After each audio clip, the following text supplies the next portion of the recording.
No, no, no, no. We actually only went to one Methodist sanctuary. We went to McFarland Memorial down in Norman. I had been in that church so many times and never walked into the sanctuary. It's beautiful.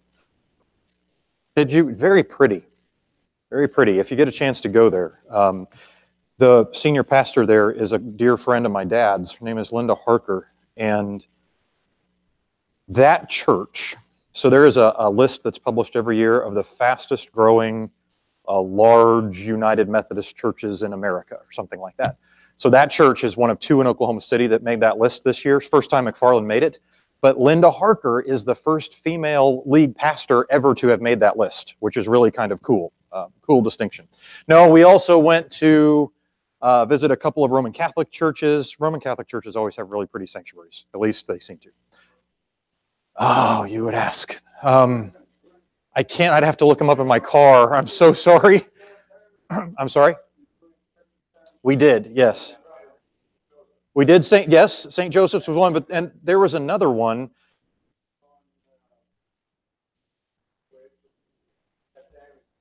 Yes, that was one of them. And then there was another one that had a school attached to it, and I don't know that I could remember the name of this one to save my life. It had almost a very Greek look to the inside of it, really high dome in the chancel area. I thought it was really pretty. I'll try to remember the name of it. The organist was practicing. We walked in. You know, Christians are always very hospitable when you say that you're touring a sanctuary. So we walked in and said, we're touring a sanctuary, and at first they look at us like we're weird, you know, because nobody does that. And then they said, oh no, you're welcome, you know, look around and just know that the organist is practicing. So Megan and I sat down in that one, and the organist was in a balcony up behind us, and she started practicing, and it was gorgeous. I mean, it was loud and beautiful. We also went to St. Paul's Episcopal Cathedral downtown, which is the Episcopal seat for Oklahoma.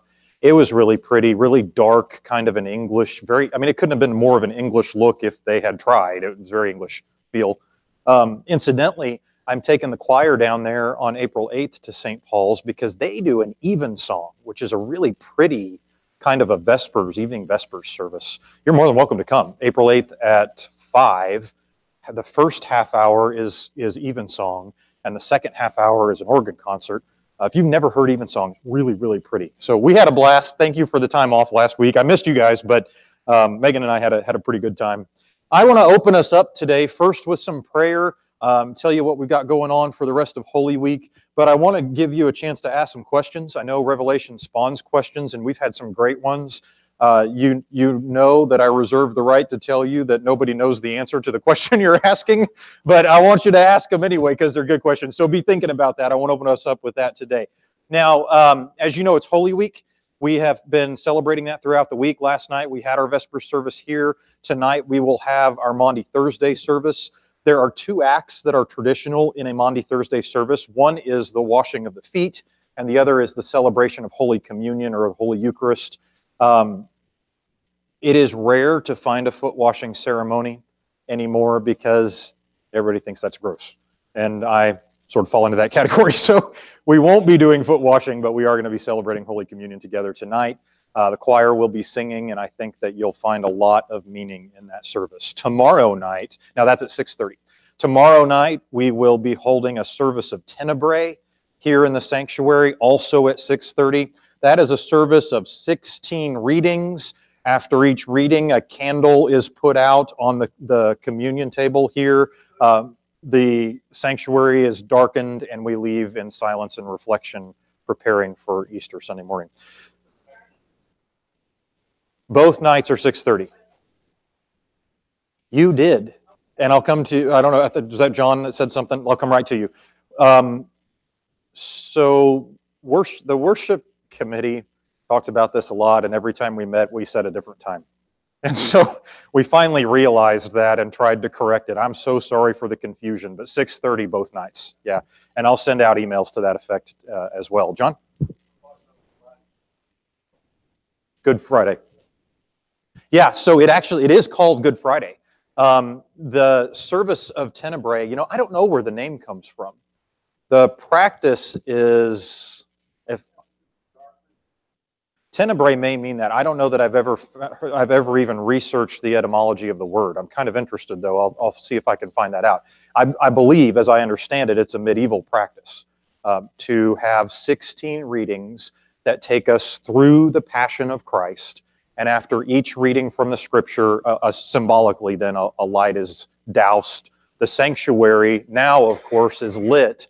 So usually when the light is doused, we darken the sanctuary a little bit.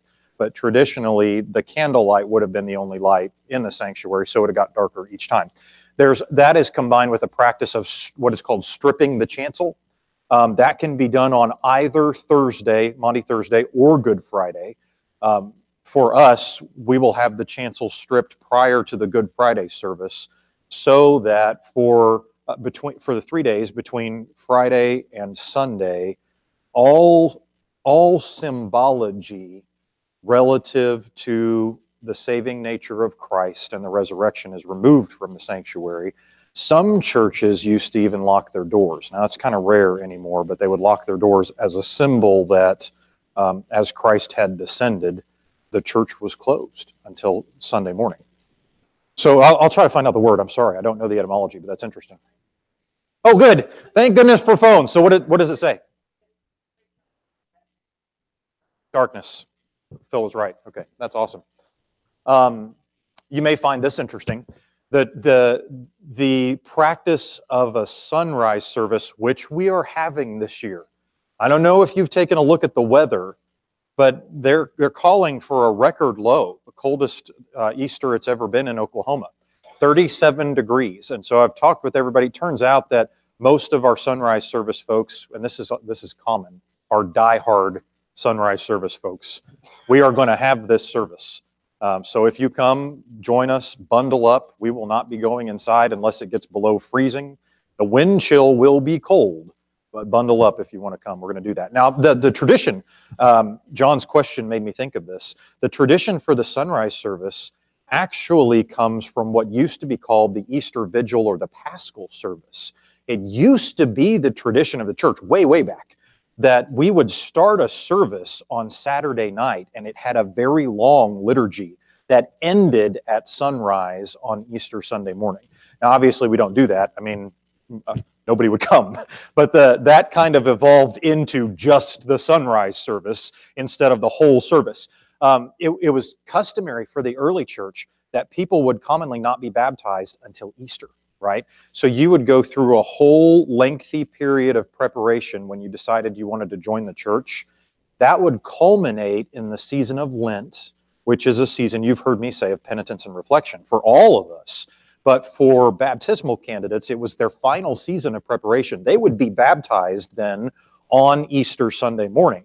So because of that, Easter Sunday morning is also the kind of normative time in the church to do a reaffirmation of your baptismal vows, which we'll be doing during the sunrise service this year. So I don't have any plans to host an Easter vigil that goes from Saturday night to Sunday. If that's super important to you, come to me, talk to me about it. I will bless you and send you on your way to run that service on Saturday night or Sunday morning, and then I'll show up to enjoy that with you Sunday morning. All right, so let's open up with a word of prayer. I hope you can participate in as much as possible over the end of Holy Week here and into the beginning of the Easter season. I am kind of excited throughout the Easter season. That is usually called the Great 50 Days. It ends with Pentecost. We're going to be using during that season what is called the basic pattern of worship, or the actual United Methodist service. What we use now is kind of a variation of that, but it's missing a few elements. So during that season, we're going to use kind of the whole thing just to enjoy that together for a little while. I hope you'll have some fun with that too. So I want to open us up with some prayer, and then ask me questions about Revelation, and we'll get started with chapter 7. Gracious and giving God, we are so very thankful for the gift of your Son, Jesus Christ, for your decision to come to earth, to be fully God and fully human, to be incarnate, and to help us, God, to understand what it means to live in relationship with you by the example that you provided us when you walked the earth. We are so very grateful, God, especially this week, for the passion and for the crucifixion, and ultimately for the resurrection. that gives us the opportunity to be in relationship with you in the way that you originally intended. We pray, God, that the power and the transformative meaning that is available to us throughout the rest of this Lenten season would not be lost on us. We pray, God, that you would open our hearts and our minds and our spirits to you, that in every opportunity that we have to worship you, to reflect on all that you've done for us and who you've chosen to be, God, that in each and every one of those opportunities, we would find the power and the presence and the majesty of your holiness, converting us in a new way. In the name of the Father, and of the Son, and of the Holy Spirit. Okay, we have been working our way through Revelation. Somebody asked me the other day if I was going to continue the Thursday morning study. I will. We'll complete Revelation together. We still have plenty of chapters to go. I'll take a 2 or 3 or 4 week break, and then we'll pick up another book. So we're working our way through Revelation, the great apocalyptic work of the early church. By now, most of what I've been reviewing with you should be sinking in. You know it's an apocalyptic work. You know it was the most widely circulated book in the early church, and that had more to do with the hope that came from the prophecy than it did with the kind of supernatural and exciting nature of reading prophecy itself. We've been talking some about how prophecy works and the books of prophecy that are in the Bible, the books of apocalypse that are in the Bible. We have worked our way through the beginning material in Revelation. We've taken a look at the letters that Christ has dictated through John to the 7 churches. We know that those 7 churches were on a road that was commonly traveled in almost kind of a circle. We know that those letters were meant to be read in their entirety to all the churches, and now we're working our way through the seals, which have a great deal of meaning and a great deal of symbology. Today, in fact, we're going to talk about the 144,000. So if you have questions, I would assume you're going to have some about that, because we all have questions about that. What does that mean? Are there only 144,000 people that are going to be accepted into heaven? And if so, what hope do I have, right? That conversation is a similar conversation to free will and predestination. If where I'm going has already been predetermined, then what I do makes no difference. And that is not at all what Revelation is offering us. So we're going to talk about that some today. So as we dig into this a little bit, are there any questions that you've been kind of wrestling with, or thoughts you've been having as you've been studying Revelation these past few weeks that I can make less clear to you as you ask them today? Yeah.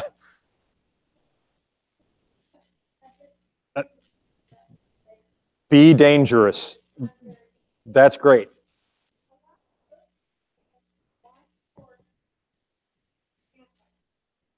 The white horse? Okay. There are some, I don't want to preempt your question. That's the question? Okay. I just didn't want to presume. Is the white horse the Antichrist? You know, there's definitely, certainly that interpretation is present. There are several writings to that end. I'm going to tell you that most scholars don't take that interpretation, but there is certainly a theme. Now, you know, Christianity kind of exists in different branches, right? Within the evangelical part of the Christian family, the idea that the white horse is the Antichrist has been a common interpretation. I don't know, I'm going to give you my disclaimer. The scriptures don't tell us for sure that that is or is not the case. So I'm going to tell you that that can certainly be a valid interpretation. But at the same time, John, who is the author of Revelation, and Christ and the angel, who are, I would say, the primary actors in Revelation. The revelation comes to John by way of Christ and the angel of the Lord, who both speak to John. None of them say, this horse is the Antichrist. So while it's, you know, logical and it could make sense, we also at the same time have to be kind of careful, because that's not what Christ says there. So we have to be a little careful with that. The standard interpretation is that it certainly kind of denotes the idea of military conquest, which is something that can definitely be connected to the Antichrist.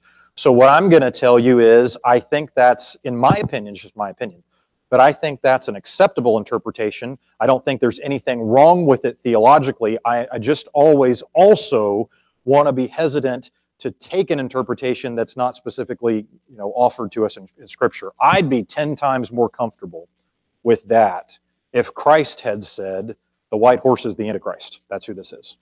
But at the same time, all of the symbolism attached to that white horse works very well with the symbolism attached to the Antichrist. Does that help? I'm always hesitant to get up and say, oh yes, definitely 100% for sure, because I think there's some room for interpretation there. I could also make a fairly solid case that it's not, but that's again based on the ambiguity that's there. So good question. Good question. What others do we have? Okay. All right. Okay. Mm-hmm.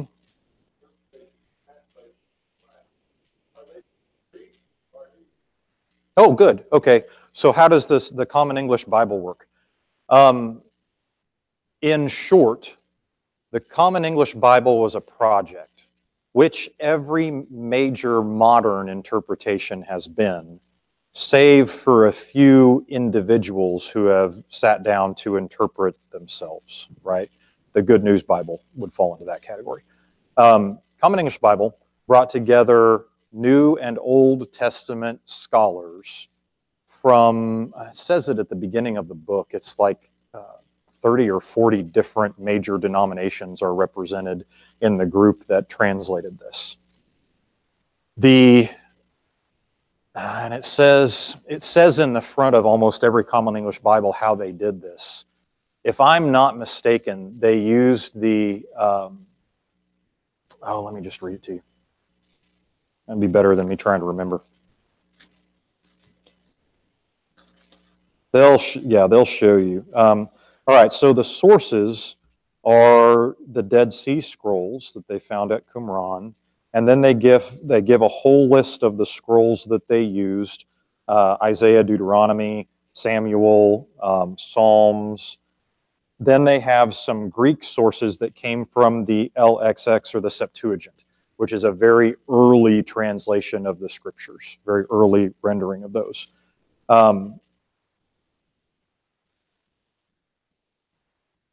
Well, and they have some that are listed. That I know there is. Here we go. This is what I was looking for. Over 20 biblical scholars from 22 faith traditions worked as translators. They have the denominations that were represented. Okay, balance rigorous accuracy with the rendition of ancient texts. And then they talk about how they did it. Where do they have the sources? There we go. Old Testament used as their base text the Masoretic text found in the Biblica Hebraica, which is the oldest remaining Hebrew or Aramaic version of the Scriptures. And then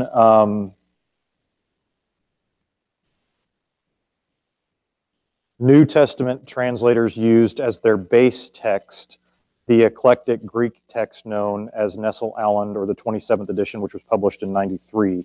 The Apocrypha used a whole bunch of different texts, and then in certain instances they made use of when you see LXX, that is the Septuagint version, which is a very old translation. So it looks like, from looking at this, they use several.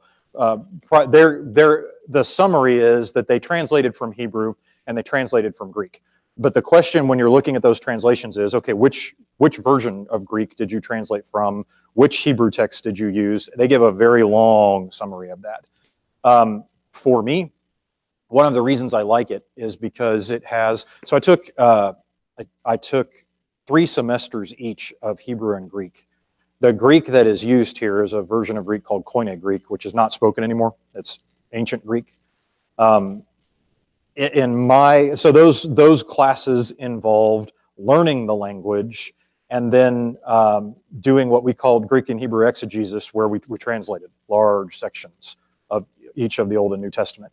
In my humble opinion, I think that the CB does a good job of combining accuracy to the original language with readability in the modern dialect. And that is just a personal opinion. There are some versions that do a really poor job of accuracy, of maintaining accuracy. I don't like the Good News Bible because it does not do a good job of accurately translating, for instance. Some people like it really quite a bit because it's very readable, but it doesn't translate very accurately. So that's the best answer I could give you. Does that help? Okay, good. I think it's a good version to study from. Other questions? What else are we thinking about when it comes to Revelation? All right, well, speak up as you have them. I want to take us into chapter 7. We've been working our way through the seals, and we're about to take a look at let me get my bearings. We're about to take a look at the opening of the 6th seal, and we're going to take a look at what John sees about who will be saved and what they have to go through. So chapter 7 first takes a look at this idea of the 144,000. And they get, that group is broken down into 12,000 people from each of the tribes or most of the tribes. There's a tribe there.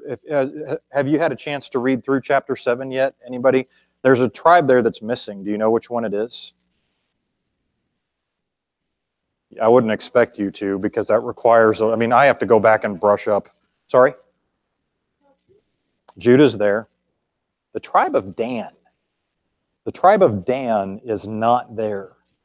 Now, there are a couple of explanations for that.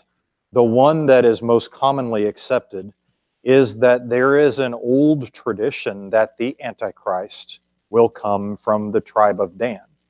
In fact, there's an old tradition that Satan is the leading elder in the tribe of Dan. Tribe of Dan was not thought of very well.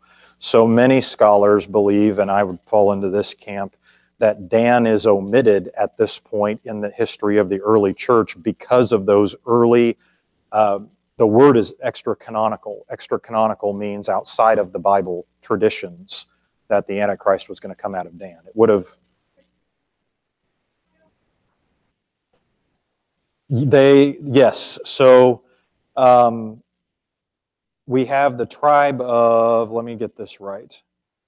We have the tribe of Manasseh, and we have the tribe of Joseph, right?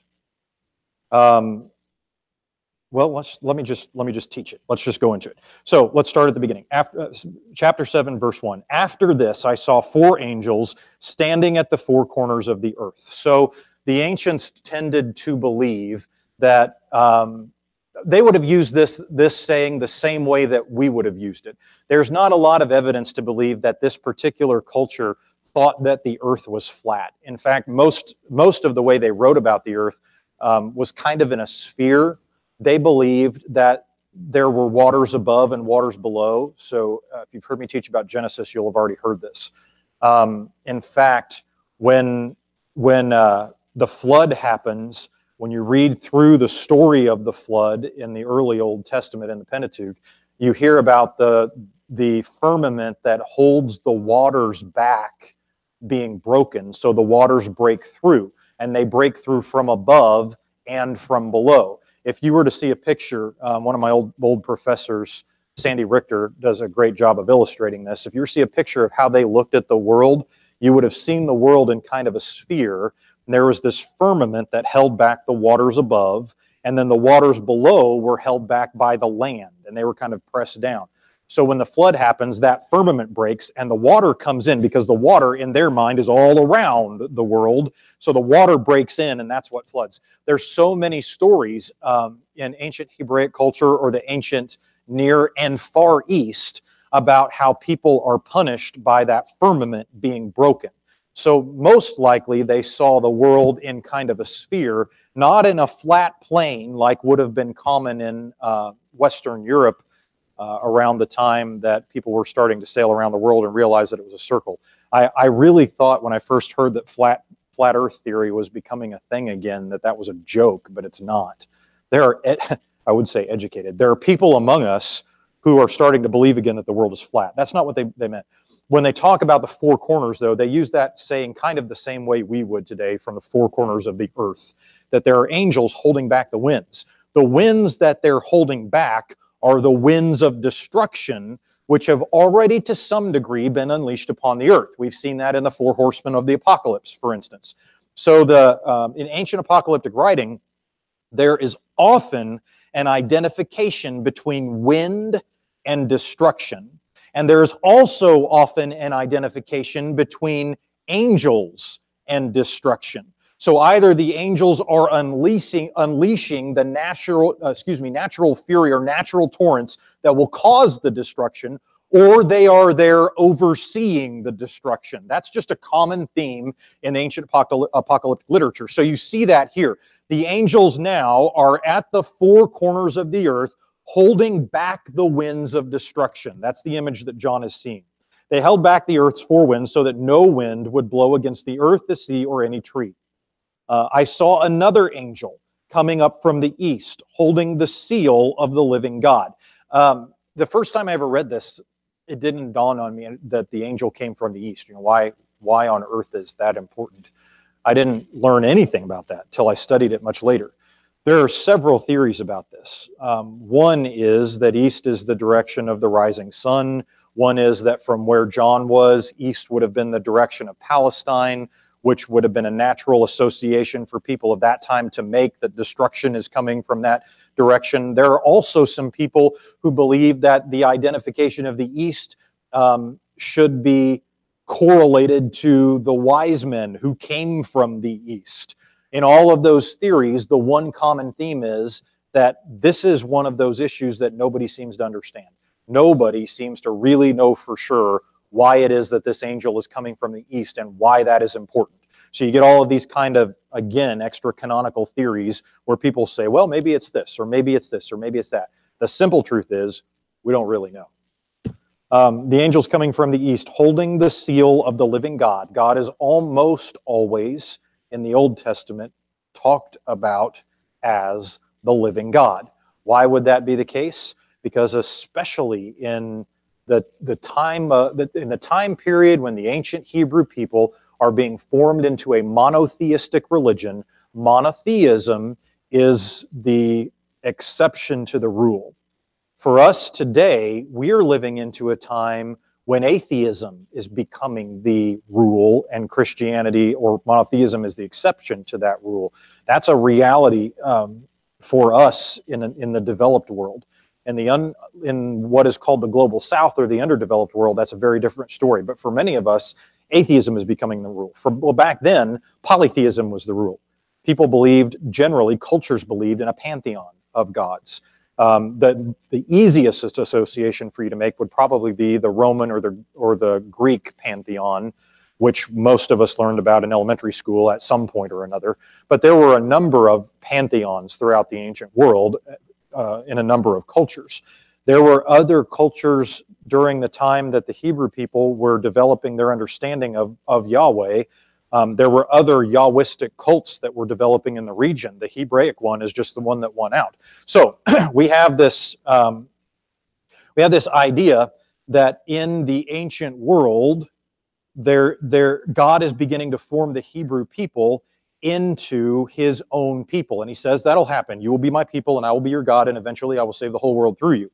So they are becoming monotheistic. The world around them is polytheistic, right? That means two things to the Hebrews. It means, on the one hand, the Hebrew people do not deny spiritual reality. That is a feature of a much later, more skeptical Western European and then later American culture. We have a tendency to be very skeptical about the spiritual world or the spiritual life, whether or not there are spiritual realities other than God. The ancient Hebrew people didn't question that. What they would have said to the surrounding polytheistic culture is, these things that you call gods, they exist. They're just not gods. The ancient Hebrew people would have called them evil spirits. In Greek, later, the word that comes to denote that is a word called daimonia, which we will later translate to demons. And you see that kind of working its way through the gospel narratives. Jesus makes a definitive distinction between healing physical maladies and healing spiritual issues in people, right? So on the one hand, they'll look at the surrounding cultures and say, your spiritual entities are real, they're just not gods. They're other kinds of spirits. The other argument that the Hebrew culture was making is that the idols that you're worshiping, the things you're creating, the statues of golden calves or whatever the case may be, those aren't spirits at all. Those are inanimate, dead things that you're worshiping. And so the statement that God is the living God is a statement that is in response to the idea of idol worship, which is the worship of a dead thing. Right? So you see that over and over again. John is co-opting that language, carrying it into the prophecy, and showing that that idea that God is the living God comes from the heavenly throne. It's not something the Hebrew people made up. So if you're a Hebrew person who's reading that, what you're getting there is confirmation that what you believed is correct. He cried out loud. He cried out with a loud voice to the four angels who had been given the power to damage the earth and sea. So these four angels have been given power, but they're at the four corners of the earth holding back the winds that will cause that destruction. He said, don't damage the earth, the sea, or the trees. Now, is that random? The earth, the sea, or the trees? That would be a difficult association, I suspect, if you did not live in Oklahoma. Right? We know that when the natural fury of the world is unleashed, the trees are some of the things that not only go first, but they become a part of that destruction. When a tree is blown over and taken up by a violent wind or a tornado, that flying tree causes as much damage as anything else does. Now, we have all kinds of other debris to deal with. That is the same association they're making. Why? Because for them in the part of the world they lived in, they didn't have the same issue. They don't today have the same issue with tornadoes that we have.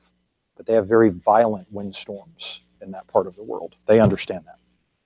Don't damage the earth, the sea, or the trees until we have put a seal on the foreheads of those who serve our God. This is one of the most oft overlooked teachings in the book of Revelation. When we think about having a sign sealed upon us in the book of Revelation, what do you usually think of? Normally, we'll think of the mark of the what? The mark of the beast. Now, Revelation is going to tell us about that. There are people who will receive the mark of the beast. Where does Revelation tell us that they will receive that mark? Do you remember?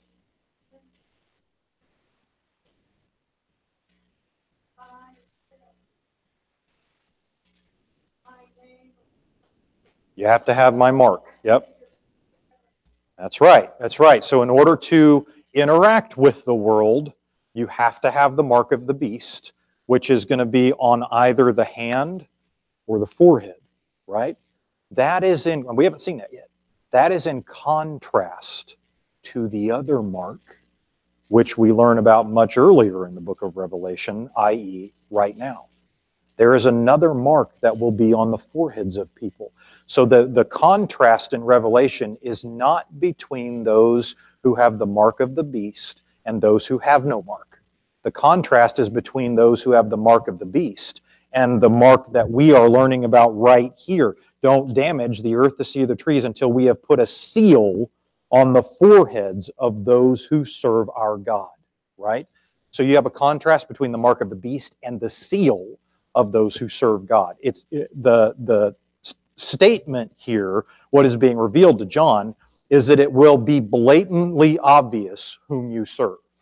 Whether or not, and this is important, maybe it is entirely literally accurate that there will be a literal mark. That could certainly be possible. The message, whether that is literal or whether it's a metaphor, is exactly the same. It will be blatantly obvious whom you serve. So obvious as if there were a mark on your forehead that everybody could see telling who it is that you serve. You are either serving God or you're not serving God. And in fact, in many of the Bible studies that we've been able to participate in, we've noted a stark contrast that Jesus makes when Jesus says things like, if you're either serving me or you're serving the opposite of me. You, Jesus says often to some of the people who are opposing him, are children of Satan. Satan is your father. Abraham is not your father. Satan is your father. Jesus says that over and over again. Why? Because Jesus says the opposite of not serving me, or excuse me, the opposite of serving me is not working against me. The opposite of serving me is serving the one who works against me. So you have again this marked contrast between those who serve God and those who do not serve God. If you're not serving God, then you're serving the opposite of God. That is the message to the early church here. You can't.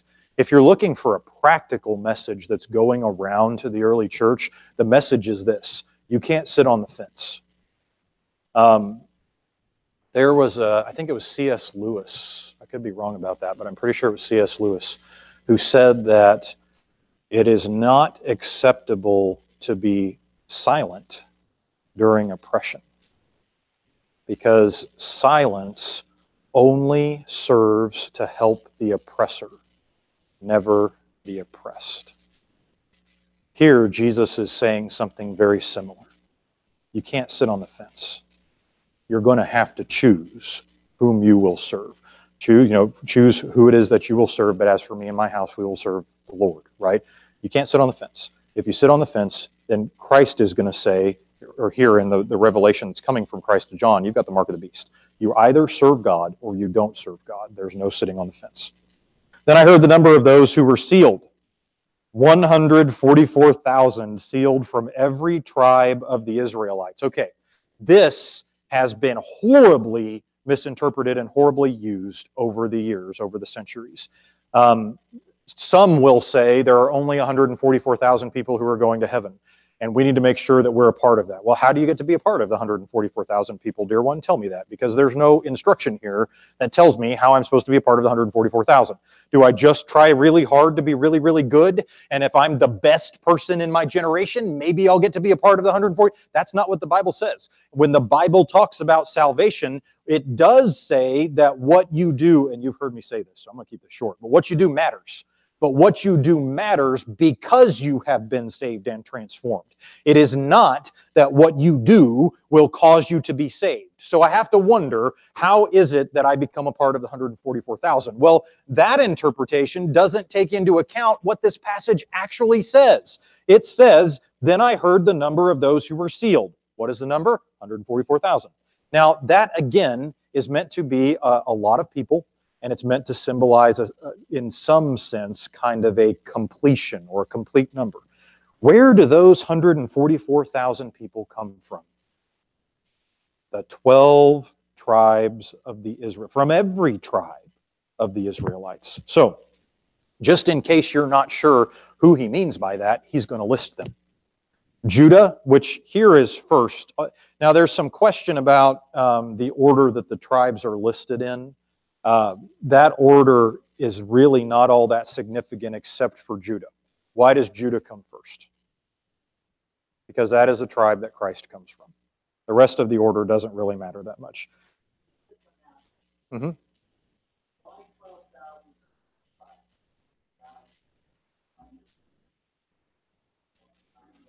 This is such a good question. So why 12,000? Why the same number from each tribe? Now I'm terrible at math. But I read somewhere that the 144,000 number had been, squared and multiplied or something. They take the 144,000 number, they do something to it, and that equals 12,000 for each tribe, right? So the question is, why exactly 12,000 for each of these tribes? Why not, 15,000 for this tribe and 14,300 for this tribe and only 3 in this tribe because that tribe was really bad. And then from this tribe, we have 10,000. Why not different numbers? So scholars, again, have written about this extensively, and we find ourselves in the same waters that we've been in with every other question we have about Revelation. The scriptures don't tell us. They don't tell us. But those are the questions, they're good questions because those are questions we all have. Why is this the case? So there are a couple things we need to remember, and then I'm going to tell you what scholars tend to say about this, and you can take that for what it's worth. Um, remember that it is our natural tendency to want to interpret something that is as much an artistic rendering as anything else. What do I mean by that? When you encounter art, the intent of the artist is usually less that you are able to logically break down the various components of the art that you're seeing, and more that encountering the art will evoke an emotional reaction within you. So apocalyptic literature, as much as anything else, is designed to evoke an emotional response in the reader. It uses words to paint an image. Our question is, we want to know. What do we want to know? Well, more than anything, we want to know what we're supposed to do and what we're not supposed to do, right? So we encounter this, and if there's something we're supposed to do, we want to know that. Don't be cryptic. Well, the good news of God and Jesus Christ is that Jesus was not cryptic. When it comes to explaining the path to life, Jesus was actually deceptively simple in how he explained that. So, one of the things we don't need to worry about is whether or not there are only 144,000 people who are going to be saved. Why don't we need to worry about that? When we read about the 144,000, we usually don't say anything about the very next thing that happens in Revelation. What is the very next thing that happens in this chapter? The next thing John will see is a great multitude beyond counting of people whose clothes have been what? Washed white in the blood of the Lamb, which is a great contrast in and of itself, right? So what do these 144,000 mean? So here's what most scholars say. This is as good an interpretation as I would offer, and that is that what we're seeing here is most likely another way to show completion or totality, that the whole of this tribe is included in the 144,000. Now, why the 144,000? And why not every tribe? Now, I'd have to go back and remember what the names of all the 12 tribes were, and I didn't do that in preparation for this. There's one of these tribes that's listed here that is redundant, and I cannot remember which one it is. There is a tribe here that is broken down into two. I'll look that up for next week and remind me so that I can tell you what the answer was. There's one tribe that is actually one tribe, but it's listed as two tribes here in this list, and that is to compensate for the fact that Dan is not included for the reasons that we've already talked about. I'm sorry I don't remember which one it is. I'll try to tell you that by next week. So most scholars say that this 12,000 number is a number that's meant to signify that there is completion, right? So if that's the case, yeah. She said the one tribe would actually be getting twice as many people. The intent of the authors, again, you kind of have to look at this, I think, in the same way that you look at the genealogies in the Gospels. If you try to turn the description of the genealogies into fact, you will cause yourself no end of grief. Why? Because the Gospels list different genealogies, different numbers, and different people. So immediately then you have to say, okay, well, which one is right, or are they both wrong? Well, the intent of the author was not to communicate what you're looking for. That is the issue there. So the question we have to ask here is that the same thing that's going on? Is the intent of the author to communicate what I am looking for? Is the author really trying to say that twice as many people from this particular tribe are included in the 144,000? No, I don't think that's what the author is trying to communicate at all, which is what most scholars are saying. There is something that we overlook in our quest to try to figure out how many people get into heaven. What is that? Paul, in Romans, makes a very definitive, he goes through for like 2 chapters. He tries to reconcile whether or not Israel will be saved. He goes through this long argument, and many of you were in that study. He goes through this long argument that says, basically, I have this problem. I have this problem because in the Old Testament, God has made this promise to Israel that he's going to save them, right? But now, because of Christ, we have these people in Israel who don't believe that Jesus is the Son of God, which now we also believe is necessary for salvation. So Paul has this great conundrum. His conundrum in Romans is, was God's promise originally false? Because God said that God would save these people, but now we know that there are people in the tribes who are struggling with whether or not to believe this. So is God going to make good on God's promise? There is a part of that argument, and it's small, and we spent time on it, where Paul basically says God is pretty big, and I think ultimately God is going to save the Israelite people. He says that in Romans. So what is it that you're reading here? Who are the 144,000 made up of? The 12 tribes of Israel. Now we could get bogged down with the numbers. I don't think that's what the author's trying to communicate. I think the author's trying to communicate, on the one hand, completion, but on the other hand, I think this ties directly into what Paul was talking about. John is saying that what he's seeing here is that God's promise to ancient Israel is going to be kept. And that is a powerful statement in and of itself. So then the next question we have is, does that mean those people get saved even if they don't believe that Jesus is the Son of God? And that is a question that I would love to leave for you to ask God when you get to heaven, because that's a difficult question to answer.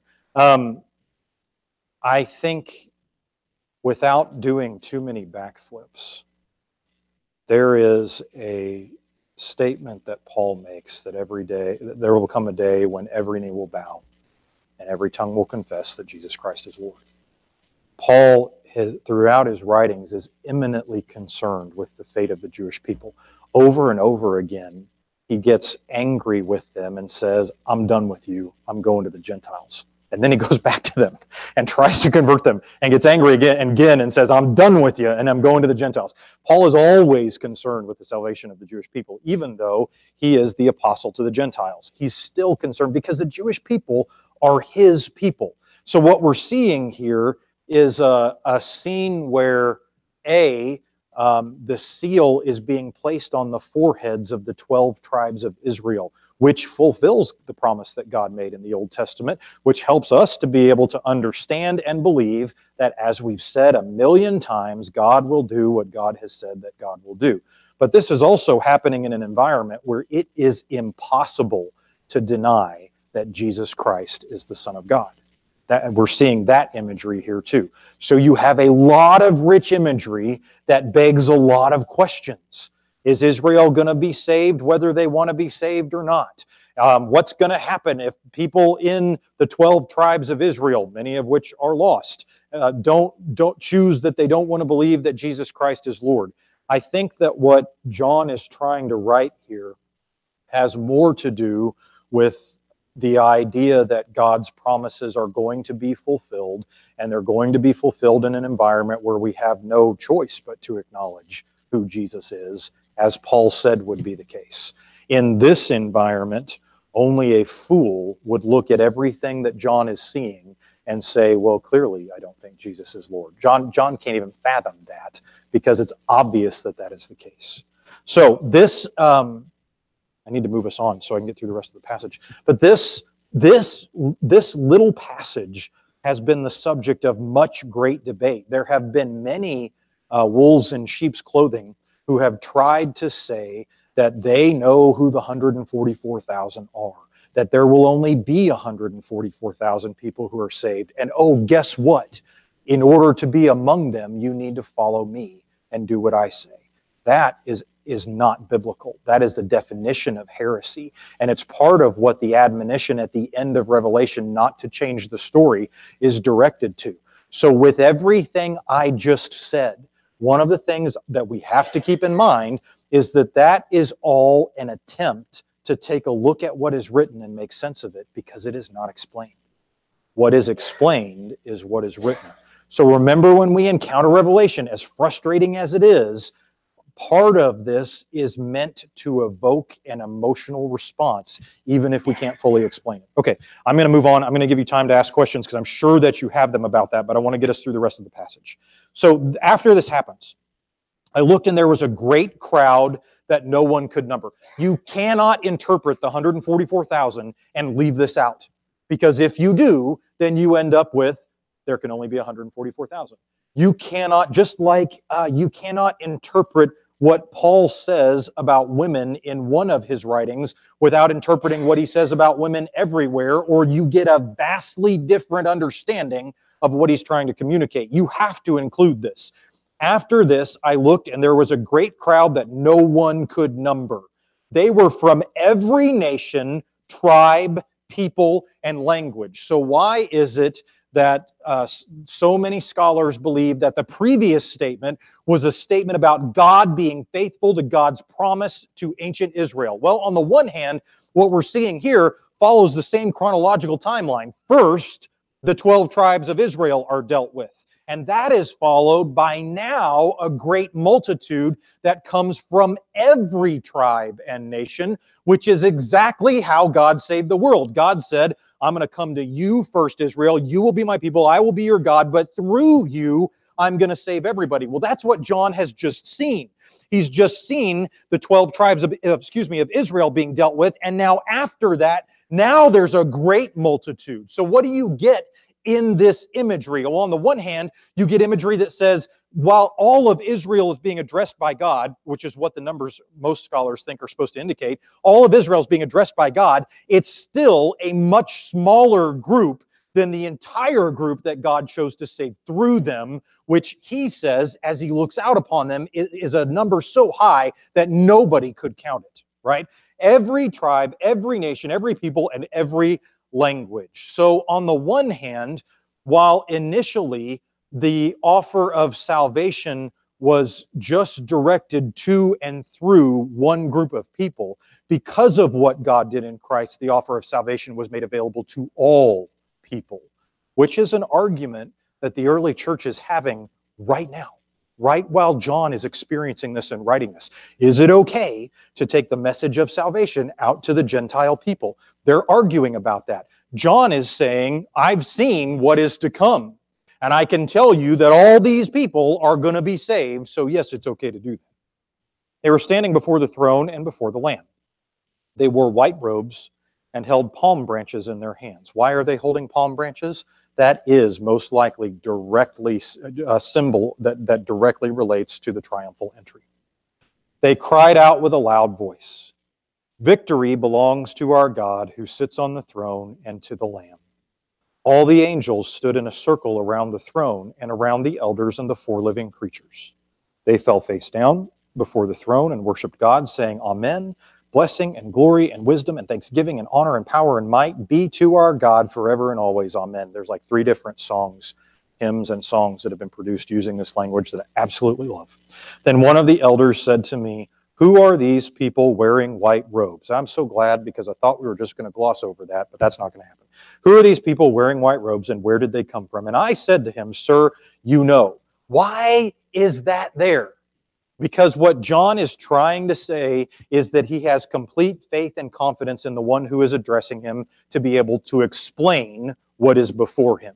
That is John's statement, that this person who is talking to me, the elder, is qualified and John is not. Then he said to me, "These people have come out of great hardship. They have washed their robes." Now your version might say the tribulation. They have washed, does anybody have that? Does your version say they've come out of the tribulation? Yours does? Okay. They have washed their robes and made them white in the Lamb's blood. That is a great contrast, is it not? Blood is one of the most difficult things to get out of clothing, especially white clothing, right? Very difficult to get out. So there's this amazing contrast that we have to wash ourselves clean in the blood of the Lamb, stained by something that can't come out. But the result of that stain is that we're made clean. Again, there is this theme that is common in Revelation, that there is no salvation without sacrifice. For us, the sacrifice is the sacrifice of Christ, right? But it begs the question, in order to follow Christ, What will I sacrifice? It was just a couple of weeks ago in a sermon where I said that Christ calls us to sacrifice the only control we are actually given. Do you remember that? The only control we are actually given is the decision to decide where we will go. You can take that literally or metaphorically. Where we will go and what we will do. That is the very control that Christ calls us to sacrifice if we are going to follow him. Christ will decide where we go, and Christ will decide what we do. I don't have any other control. There's nothing else I can make happen other than to control what I do and where I go. That's what we must give up. So there is no salvation without sacrifice. There's no salvation without the sacrifice of Christ. There is no following Christ without the sacrifice of control. I'll be talking about that some tonight, in fact. They wore white robes. Oh, excuse me, I'm a little far up. Let me get back to where I am. They've washed their robes. This is verse 14. They've washed their robes and made them white in the Lamb's blood. This is the reason they are before God's throne. Okay, what does that mean? If I am not allowed to come into the holiness, the majesty of the holiness of God, tainted. That cannot happen. Why?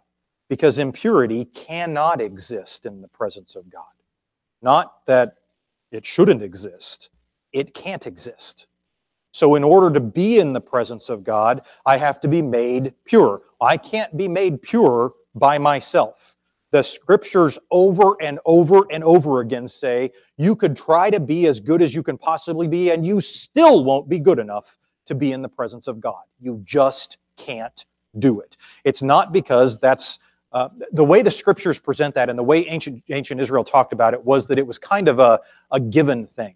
Just like, this is probably a bad example, but bacteria cannot survive in the presence of bleach. It's not because bleach decided that would be the case. It literally, physically can't survive there. Same thing holds true there. Impurity cannot exist in the presence of God. So I have to be made pure because I can't make myself pure, right? So who can make me pure? That is what the paschal sacrifice of Christ does. We are washed clean so that also then by the mediation of Christ, which Hebrews talks about extensively, we can now be in the presence of God. So these people are in the presence of God. This is the reason they're before God's throne. Why? Because they've been made pure, complete, whole, however you want to look at that. They worship him day and night in his temple, and the one seated on the throne will shelter them. Again, you have this image that all that they do, just like the elders and the angels and everybody else, all they do is always worship God.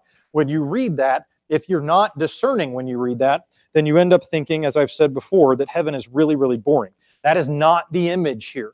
The image that's given to us is that there is nothing better in all creation than existing in the presence of God. It is the best possible place we can be. That's why we want to do that as much as we can, even right now, given the limitations that are placed on us because we live here. But because of what Christ did, we can know God, even in the midst of those limitations, as much as is possible before this day comes. So what are we striving to do now? We're striving to know God so that we can be in God's presence as much as is possible now. What they're saying, what John is seeing, and what is being communicated to him is that there is nothing better than being in the presence of God for eternity. And just to give you some hope, the elder says, this is verse 16, they won't hunger or thirst anymore. No sun or scorching heat will beat down on them, because the Lamb who is in the midst of the throne will shepherd them. He will lead them to the springs of life-giving water, and God will wipe away every tear from their eyes. Earlier, John saw some martyrs sitting underneath the altar in heaven. Do you remember that? Talked about it some. And they were crying out for relief. And what did Jesus say to them? You got to sit there for a little longer until the rest of the people who are going to be martyred have joined you. There are many scholars who write that the 144,000 is also a number that could be indicative of the number of people that have yet to be martyred for that prophecy to be made true. I can't tell you any more than that. Do I think that's possible? Kind of like the Antichrist conversation we're having earlier. I think it's a sound I think it's a sound exegetical inference, but the scriptures don't tell us any more than that. So certainly it could be possible. What we have with the great multitude is not a group of people who came through that final tribulation. We're talking about the people who came through life on earth and are now there together in the presence of God. This ends with this statement that God will wipe away every tear from their eyes. Every time I read this, I misinterpreted it. And it took reading a scholar that I just really like for me to realize that I was interpreting it wrong. So the elder says, by way of giving us hope, that there will be a day when all of this will be better. They won't hunger, they won't thirst. All the things, the physical issues, the things we deal with here, that won't be a problem for us anymore. It's not a problem for these people who are standing before God. But then it says, He'll lead them to the springs of life-giving water, and God will wipe away every tear from their eyes. Well, the easiest interpretation of that is that we won't be upset or sad anymore. God's going to wipe away every tear. So I'm reading this scholar who writes about this and says that very well is a great interpretation, and it's a good message. Yes, we won't be sad. No reason to be sad, and that's awesome. That's a lot to look forward to. But he said, I was thinking, as I was writing about this, or I was reading about it, he said, I was thinking about how it would feel when I stood in the presence of God. There is a movie out right now called I Can Only Imagine. I haven't seen it yet, but I know the song really well. Have you seen it? I heard it was really good. Part of it shot here in Oklahoma, from what I understand. And it's about one of the lead singers from Mercy Me, I think, who wrote this song, I Can Only Imagine, which talks about how it will feel to stand in the presence of God. Will I stand in your glory? Oh gosh, I could sing it, but will my heart fear? I can't remember. Will I dance for you, Jesus, or in all of you be still? Will I stand in your presence? To my knees will I fall? Will I sing hallelujah? Will I be able to speak it all? I can only imagine. So this author, this scholar, is writing about this and said, I'm trying to imagine how it would feel to be in their shoes, in these robes that have been washed clean by the blood of the Lamb, in a place where they're not hungering and they're not thirsting. And then God leads them to the life-giving water. He said, in that moment, I would probably be crying my eyes out. He said it makes sense that there's a message here that will never be sad. But another image that's being presented to us is that God is wiping away tears of joy that have welled up for a long time, as we have longed for that day when we could stand in the presence of God. You don't have to worry. You don't have to wait. That day is finally here. That's what John is saying. And we are at our time. Now, if you are like me, you have more questions than answers out of a session like that, and I hope that you do. I'm going to stick around for a few minutes and answer them, but I want to, that's not true. I'm going to stick around for a few minutes and let you ask them. And then, but I'm going to go ahead and pray with us and let you guys get on for the day. Let's pray together. Gracious and giving God, we are so very grateful that you are a God who saw fit to give us hope, especially this week, and especially during this part of this week, when we deal with the very mixed emotions relative to your sacrifice, how horrid and terrible a necessity that was, and how wonderful an event it has been for all of humanity. As we struggle and wrestle this week with what you are calling us to sacrifice, so that we can finally, without reservation, follow you. Pray, God, that the majesty of your holiness would not be lost on us this holy week. In the name of the Father, and of the Son, and of the Holy Spirit. Amen. All right, friends, if you have questions, I will stick around and confuse you.